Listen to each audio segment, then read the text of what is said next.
Hi there, everyone. Judge Andrew Napolitano here for Judging Freedom.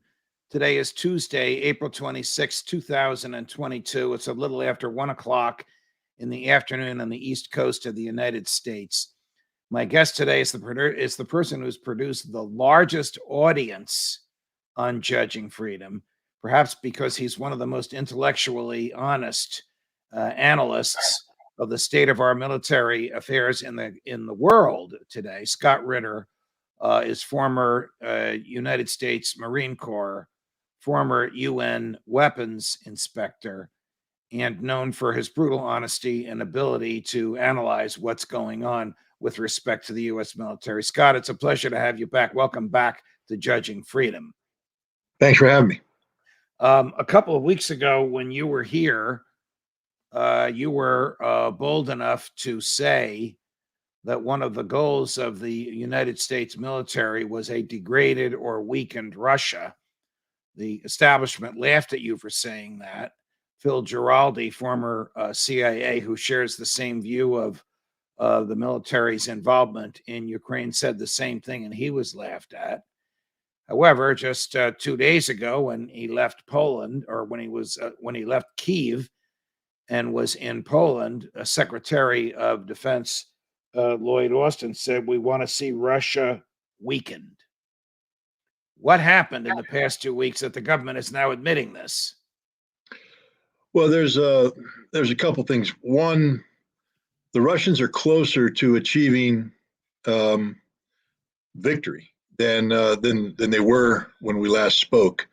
There's a reality on the ground that's inescapable. That it's just basic military math. When you have 1,000 artillery pieces on one side and 100 artillery pieces on the other side, the 1,000's going to win every single time, and that's what's happening. The Russians are overwhelming the Ukrainian defenders. Even those well-trained, well-equipped, well-led units don't stand a chance. The Russians are going very slow, very deliberately by the book, and they're just grinding the Ukrainians down. And I think everybody who looks at this realizes that this isn't the case.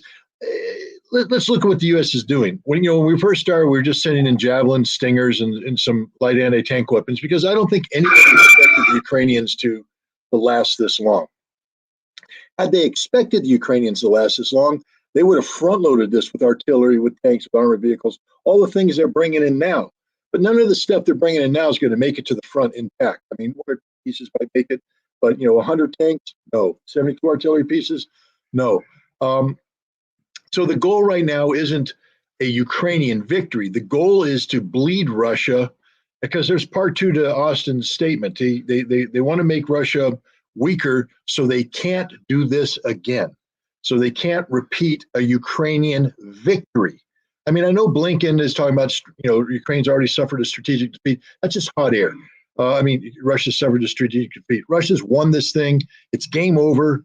I think the goal of the U.S. right now is to inflict enough of a cost on Russia that they, for instance, wouldn't be able to do the same thing against Finland later this summer when Finland seeks to join NATO, or if Russia is successful in linking up with the Transnistria region in Moldova to move on into Moldova, although Russia has no intent of doing this. I think that's the goal, is to weaken Russia so they can't replicate the victory that they're achieving on the ground in Ukraine as we speak.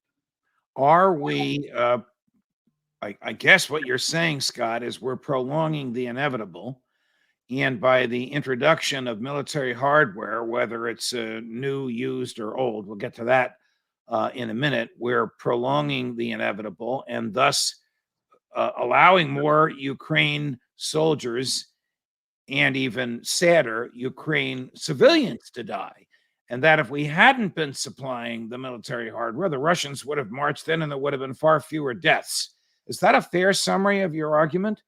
Absolutely. Look, what's happening right now in Ukraine is murder, plain and simple. It's murder. It's no longer a stand-up fight. Look, war is hell, and war is about death. I call war organized murder. When you have two teams going at it, they're going to land punches, and combat punches mean dead people, wounded people, and a lot of the times it means dead civilians, wounded civilians, because they're stuck in the middle. But it's a fight. I call it organized murder because both sides are going at it, with lethal capability. What's happening right now is very one-sided, and there's no way what the United States is doing can bring the Ukrainians up so that it's back to being close to a fair fight. This is a one-sided match. It's murder, pure and simple. Every Ukrainian soldier we're training to use an American artillery piece will die in combat. That's a guaranteed outcome. There's no military math that can change this. Same thing with every Ukrainian soldier training to drive a Polish tank or an East German armored fighting vehicle. They are going to die. That's it. Has Lloyd Austin, in your view, the Secretary of Defense, come to that conclusion as well? I mean, he's a retired four-star general, so he's got a lot of experience. And if he has he told that to the president? Well, I would imagine that Lloyd Austin is a man of integrity. I don't think he'd get to where he was if he wasn't. And I believe that Lloyd Austin provides the president of the United States with the soundest advice he can. So I believe the president has been briefed on the inevitable outcome of this conflict, and that the goal right now is to drag this out in hopes of further weakening Russia. But there's people saying it's a throwaway statement, but it's true. Apparently, America is willing to fight to the last dead Ukrainian, because no American troops are going to die on the ground there.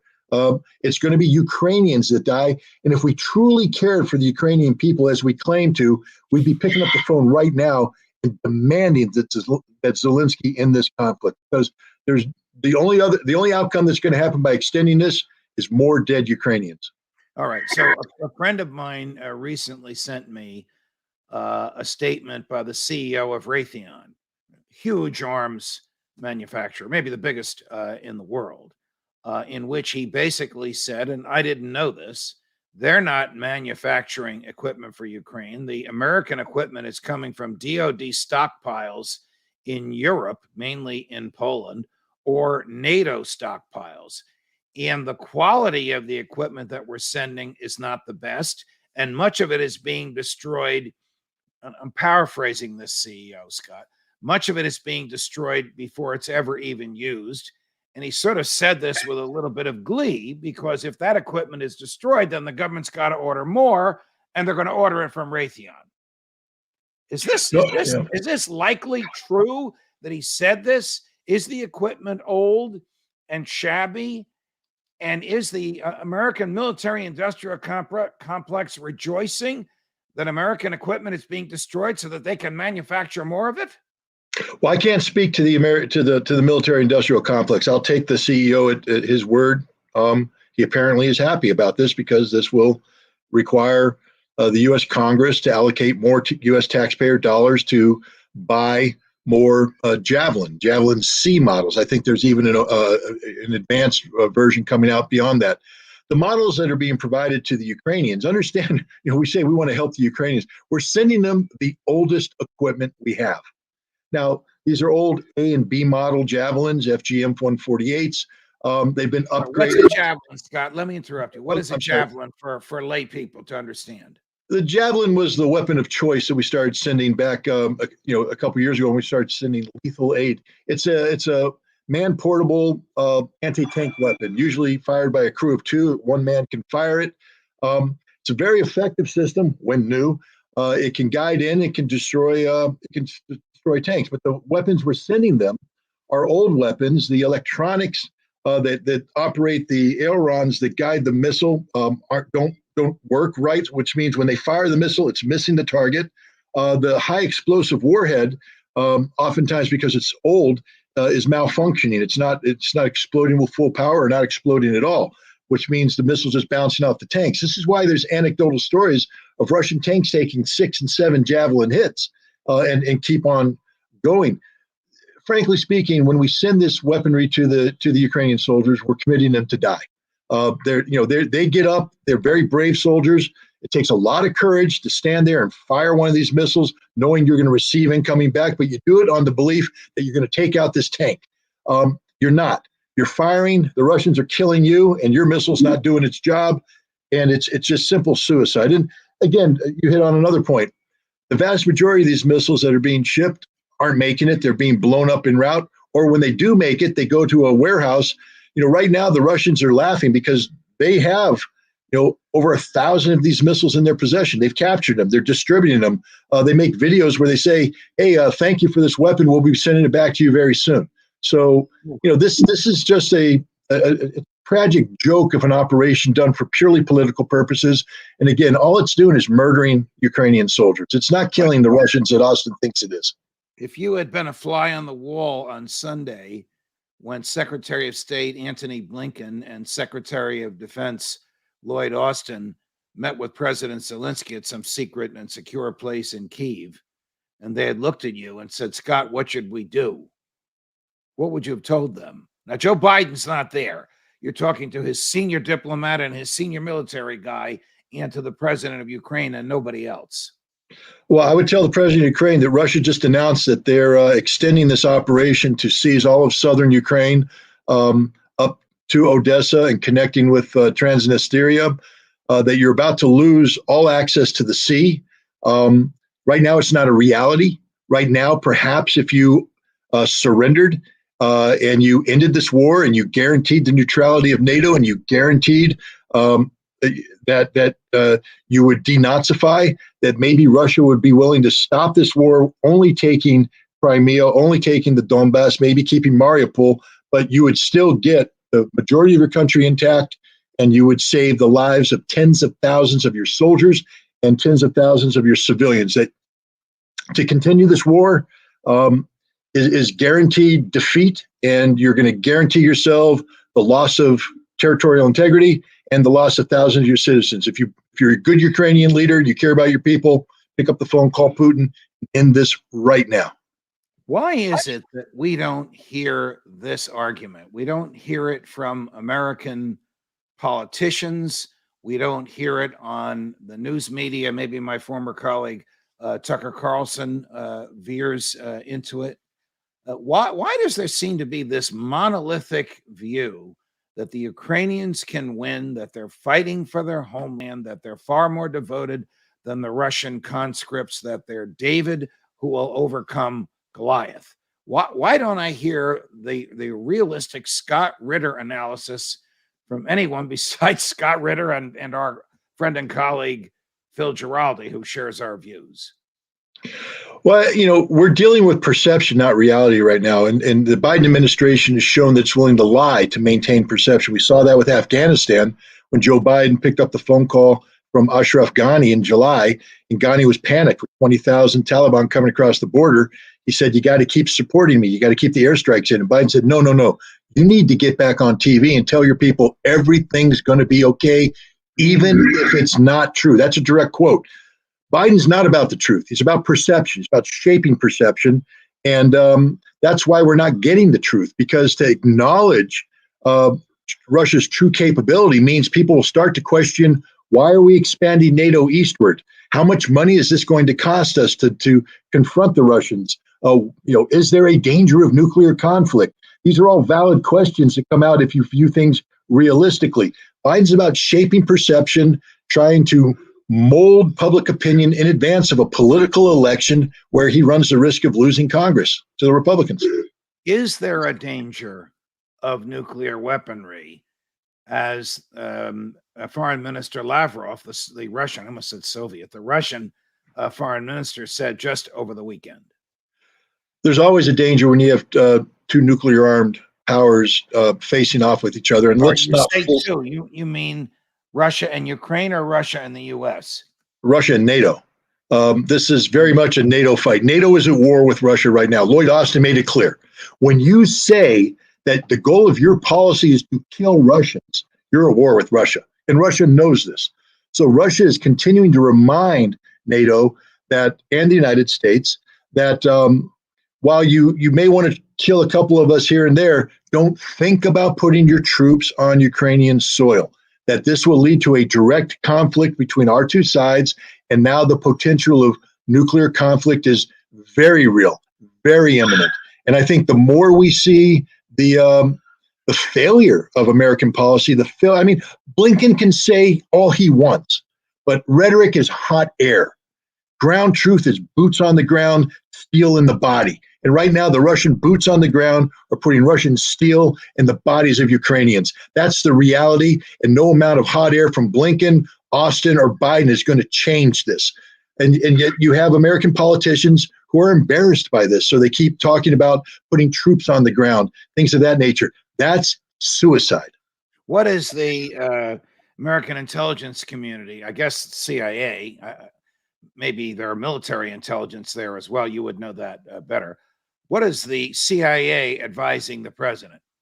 Russia has an unlimited number of troops that are about to come in, or Putin's inner circle hates him and somebody is going to knock him off in the next 2 weeks? Oh, no, I think it's somewhere in between. I think, again, if this was the CIA that I was familiar with, where they had Soviet analysis being the elite analytical arm of the CIA, they would be giving the president a hard brief. That would be that this war is strengthening Putin, that our economic sanctions plan has failed, that's unlikely to succeed, and that while we are creating logistical difficulties for the Russians, this war has lasted longer than Russia, I believe, thought it would. They're eating up resources they didn't think they were going to have to eat up.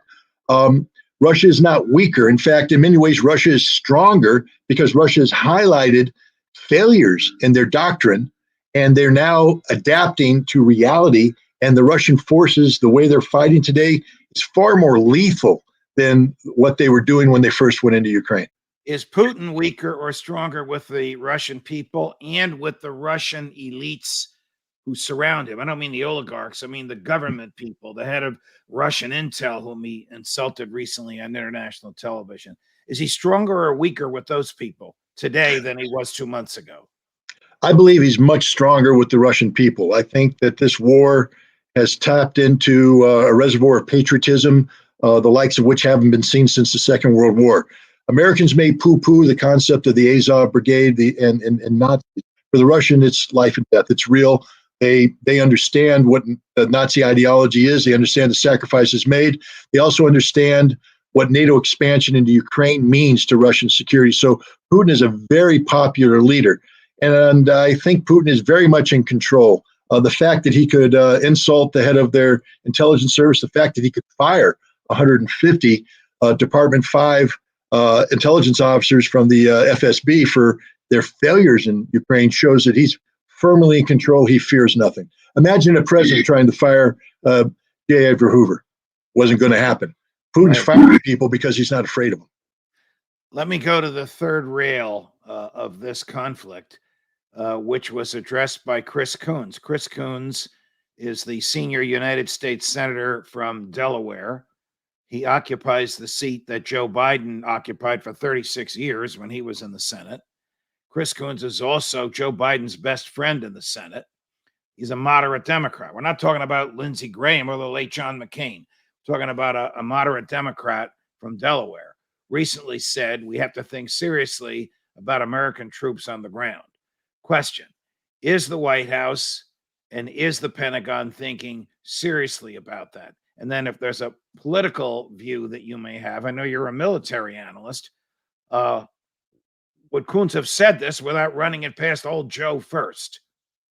Well, I'll answer the first part first. I don't believe there's any military professional that's advising the President of the United States to put troops on the ground. The President made it clear that we will not be going into Ukraine. We will not fight for Ukraine because to do so could bring about World War III. So the President is clear-eyed about this. He knows the ramifications.